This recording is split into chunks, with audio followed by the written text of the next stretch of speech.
我哋自己有香港嘅廠房咧，我哋就好想將佢發揚光大，俾人知，喂，九記魚蛋係香港做嘅喎，係香港自己廠。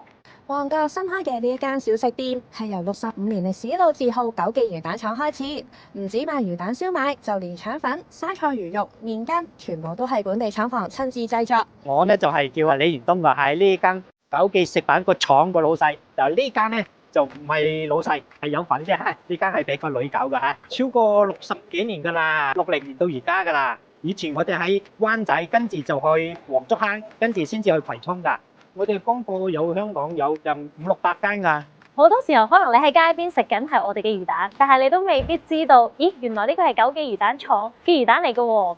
多年嚟屹立不倒，箇中秘訣當然係質素保證。我哋個魚蛋最主要就係用嗰啲海魚嚟做，又紅衫啊、立仔啊、滑仔啊、狗棍嗰啲，又加啲吞拿魚落去咁樣。佢有另外一種香味，但係又唔可以落得多咧，鹹得滯。係因為水分少，個粉少，個肉多啲，嚼落去咧就有啲嚼頭咯。